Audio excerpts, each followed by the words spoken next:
بے شک آپ کامل علم رکھنے والے اور حکمت والے ہیں۔ اللہ تعالیٰ نے فرمایا کہ اے آدم انہیں یعنی فرشتوں کو ان چیزوں کے نام بتاؤ جب انہوں یعنی آدم علیہ السلام نے انہیں ان چیزوں کے نام بتا دیے تو اللہ نے فرمایا کہ کیا میں نے تم سے نہیں کہا تھا کہ میں ہی زمین و آسمان کا غیب یعنی چھپی ہوئی باتیں جانتا ہوں، اور میں جانتا ہوں جو کچھ تم ظاہر کر رہے ہو اور جو کچھ تم چھپا رہے ہو۔ حضرت آدم علیہ السلام جنت میں اکیلے ہیں، خلوت محسوس کر رہے ہیں، اپنے آپ کو تنہا سمجھ رہے ہیں۔ نظام کائنات ہے، فرشتے ہیں، جنت ہے، لیکن آدم علیہ السلام سوچ رہے ہیں کہ کوئی بھی نہیں میرے جیسا۔ اللہ تبارک و تعالیٰ نے جب حضرت آدم علیہ السلام کا اکیلا پن دیکھا تو حضرت آدم علیہ السلام کی بائیں پسلی سے ایک عورت کو پیدا کر دیا۔ اللہ تبارک و تعالیٰ نے کہا اے آدم ہم نے تیری بیوی بنا دی ہے۔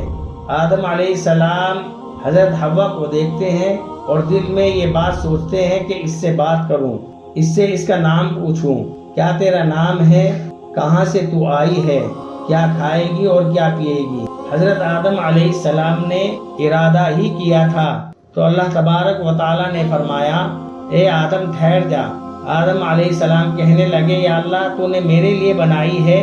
اللہ تبارک و تعالیٰ نے فرمایا کہ ہاں تیرے ہی لیے بنائی ہے، تو میں اس سے بات بھی نہ کروں، اس سے اس کا نام بھی نہ پوچھوں؟ اللہ تبارک و تعالیٰ نے فرمایا کہ آدم تیرے ہی لیے ہے، آپ اس سے بات تب کر سکو گے پہلے اس کا حق مہر ادا کرو۔ آدم علیہ السلام نے کہا یا اللہ اس کا حق مہر کیا ہوگا؟ اللہ تبارک و تعالیٰ نے فرمایا کہ آدم یہیں پر کھڑے کھڑے 40 مرتبہ میرے محبوب جناب رسول اللہ صلی اللہ علیہ وسلم پر درود بھیج دو، حق مہر ادا ہو جائے گا۔ ہمارے باپ دادا کا حق مہر درود شریف۔ روایت کے اندر یہ آتا ہے جو شخص اخلاص کے ساتھ پاک نیت کے ساتھ درود شریف پڑھتا ہے تو وہ درود شریف نبی صلی اللہ علیہ وسلم کی قبر مبارک میں پہنچتا ہے۔ جب کل قیامت کا دن ہوگا اعمال تولے جائیں گے، نیکی والے پلڑے میں کچھ نہیں ہوگا اور برائی اور عیبوں کا پلڑا جھکا ہوا ہوگا، نجات کا ذریعہ نہیں ہوگا، تو مایوس کھڑا ہو کر سوچنے لگے گا کہ کس طرح نجات ملے۔ تو وہ بندہ مایوس کھڑا ہو کر سوچتا ہی رہے گا تو سامنے سے ایک ہستی آئے گی، اس کو ایک کاغذ کے انگلی کے سرے کے برابر ایک ٹکڑا دیں گے اور اس کو کہیں گے کہ جا نیک اعمال والے پلڑے میں اس کو رکھ دے۔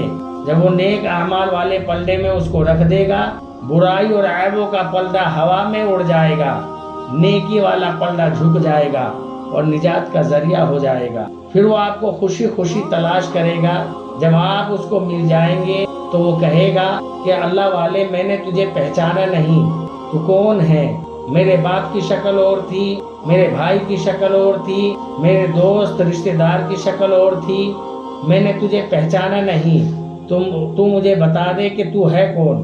وہ ہستی کہے گی انا محمد الرسول اللہ، میں محمد ہوں، تیرا نبی ہوں۔ دنیا میں اخلاص کے ساتھ پاک نیت کے ساتھ تو نے درود شریف مجھ پر پڑھا تھا اور وہ میرے پاس آیا تھا، میں نے اس کو سنبھال کے رکھ لیا تھا کہ تجھے اس کی ضرورت پڑے گی، آج تجھے اس کی ضرورت پڑی ہے، میں نے تجھے یہ دے دی۔ پیارے دوستو، درود شریف کا خاص طور سے ورد کرنا چاہیے۔ درود شریف بہت اہم اور مقام و مرتبہ رکھتا ہے۔ پیارے دوستو، درود شریف کا ورد یعنی کثرت سے پڑھا کرو تاکہ کل قیامت کے دن درود شریف کے ذریعے سے ہماری نجات ہو جائے۔ بہرحال وہی اللہ ہے جس نے تمہیں ایک جان یعنی آدم علیہ السلام سے پیدا کیا اور اسی سے اس کی بیوی پیدا کی تاکہ وہ اس یعنی بیوی سے سکون حاصل کرے۔ اللہ تبارک و تعالیٰ نے فرمایا، ہم نے کہا اے آدم آپ اور آپ کی بیوی یعنی حوا جنت میں رہو۔ رسول اکرم صلی اللہ علیہ وسلم نے فرمایا عورتوں سے حسن سلوک سے پیش آؤ کیونکہ وہ ٹیڑھی پسلی سے پیدا کی گئی ہے، اگر تم اس پسلی کو سیدھا کرنا چاہو گے تو اسے توڑ بیٹھو گے۔ حضرت آدم علیہ السلام سو رہے تھے کہ اللہ عز و جل نے اسی حالت میں ان کی بائیں طرف کی چھوٹی پسلی سے حضرت حوا علیہ السلام کو پیدا فرمایا۔ جب اللہ تبارک و تعالی نے حضرت آدم و حوا علیہ السلام کو عزت و اکرام سے نوازتے ہوئے جنت میں رہنے کا حکم دیا تو شیطان کو انسان کی یہ عزت و تکریم برداشت نہ ہوئی۔ اس نے اسی وقت سے ہی انسانوں کو گمراہ کرنے کا منصوبہ بنا لیا۔ انسان سے دشمنی کے لیے اس نے اللہ تعالیٰ سے مہلت طلب کی۔ اللہ تبارک و تعالیٰ نے اسے قیامت تک کے لیے مہلت دے دی۔ قرآن کریم میں فرمان الہی ہے، اس یعنی شیطان نے کہا، اے اللہ، چونکہ آپ نے مجھے گمراہ کر دیا ہے، اس لیے میں یعنی انسانوں کو گمراہ کرنے کے لیے آپ کی سیدھی راہ پر گھات لگا کر ضرور بیٹھوں گا، پھر ان پر حملہ کروں گا، ان کے آگے سے بھی، پیچھے سے بھی، دائیں سے بھی اور بائیں سے بھی، اور آپ ان میں سے اکثر کو شکر گزار نہ پاؤ گے۔ ابلیس نے کہا کہ اے اللہ، اب جب کہ آپ نے اس شخص یعنی آدم علیہ السلام کو مجھ پر فضیلت دے ہی دی تو مجھے قیامت کے دن تک مہلت دے دیجیے، میں اس کی اولاد میں سے چند لوگوں کے علاوہ سب کو ضرور اپنے قابو میں کر لوں گا۔ ابلیس نے کہا، اے اللہ، مجھے اس دن تک مہلت دے دیجیے جب لوگ دوبارہ اٹھائے جائیں گے۔ اللہ تعالیٰ نے فرمایا، تجھے مہلت دی جاتی ہے اس دن تک جس کا وقت معلوم یعنی مقرر ہے۔ ابلیس نے کہا، آپ کی عزت کی قسم، میں ان سب لوگوں کو بہکا کر ہی رہوں گا سوائے تیرے مخلص بندوں کے۔ یقین مانو، شیطان آدم علیہ السلام کی اولاد کو گمراہ کرنے کے لیے اسلام کی راہ پر بیٹھا ہوا ان کے دلوں میں یہ وسوسہ ڈالتا ہے کہ افسوس، تم اپنے باپ دادا کا دین چھوڑ کر مسلمان ہو رہے ہو۔ سعادت مند لوگ اس کی بات ٹھکرا کر مسلمان ہو جاتے ہیں۔